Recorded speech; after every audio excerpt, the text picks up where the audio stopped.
Hey fight fans, this is Richard Schaefer and you're watching Sporting Icons. Okay, so the last time the WBC had a mandatory obligation fulfilled in the heavyweight division was back in April of last year. Tyson Fury versus Dillian Whyte at Wembley Stadium. So that's coming up, 18 months ago.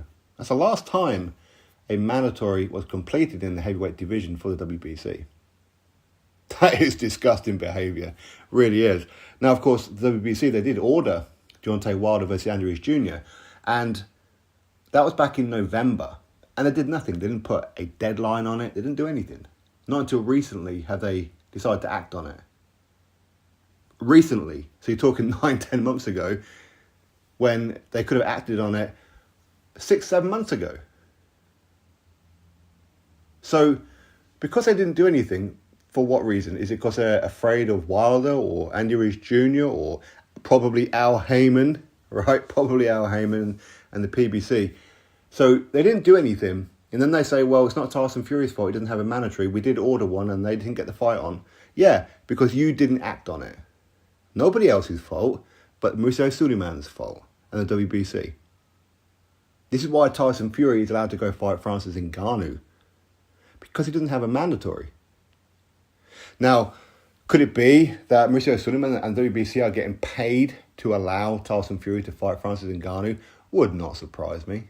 Would not surprise me in the slightest.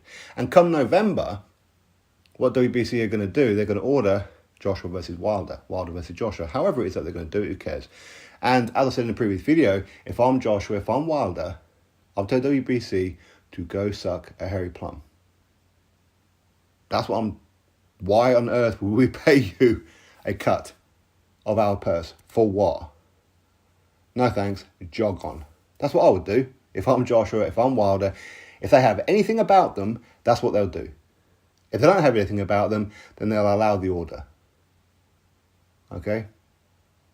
Now, this moves us on to the fact that not only is Tyson Fury allowed to go fight non-fighters, and he's going to continue to do so because he doesn't have a mandatory challenger. And when he does eventually have a mandatory challenger, he may not even fight that challenger. He may not. He may go fight Usyk eventually. We don't know. So my question to anybody ranked in the WBC, what are you paying your fees for? Your sanctioning fees to be ranked by WBC, to be part of the WBC clean boxing program. What are you paying your fees for? Surely, if you have anything about you, it's because you want a world title shot. Otherwise, why would you be paying it for? For what reason? Well, because it looks good on paper, because you're ranked X number by the WBC, but you're not going to get a world title shot. But you're quite happy to have your pocket picked by the WBC. Because you're not going to get a world title shot anytime soon. Probably for the next 2 years. And that's probably minimum.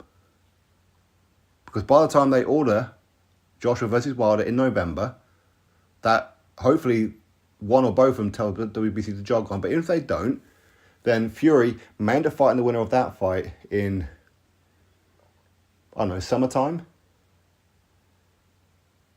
Then, of course, you've got a undisputed Usyk fight in there as well. Then eventually you may come back around to another 18 months' time before you get ordered, and then probably another 6 months later before you actually fight for the title. So again, you're talking about 2 years. So my question to anybody ranked in the WBC, was you born a muppet? Was you born an idiot that you're going to pay sanction fees to the WBC to be ranked? So going forward, when I see names ranked in the WBC, anywhere from number 3 downwards, you're a muppet. And each time I do the sanctioning videos, you're a muppet. Because what are you paying for? What, in the hope that Mauricio Sulaimán is going to give you a world title shot? In the hope that Tyson Fury is going to give you a voluntary defense? Fury's not going to give you a voluntary defense. It ain't going to happen. He's going to continue fighting MMA guys. He's already told you that's what he's going to do. And if you have anything about you, such as if you're a dangerous fighter, he ain't going to fight you. He ain't going to risk it. If you're not a big draw and a big ticket seller and a big name, he ain't going to fight you. So what are you paying your sanctioning fees for? What? As I said, going forward, when I do the sanctioning ranking videos each and every month, if I see your name on that list, you're a Muppet. Very, very simple. You are a Muppet. You're supposed to be a fighter. Stand up for yourself. Back yourself. Tell them to go jog on. That's what I would do. Tell WBC to go jog on. What am I going to pay you for? When you can't coordinate the simplest of things. Mandatory should have already been ordered and completed by now. But it's not even close to being done, is it? Last time I'm going to ask a question. If you're ranked by WBC and you're paying a sanctioning fee, are you a Muppet? If the answer is yes, continue being ranked and having money taken out your pocket. If you're not a Muppet, stop paying sanctioning fees. Go get ranked by another sanctioning body. Drop your thoughts below. Click thumbs up, subscribe. Catch you next video.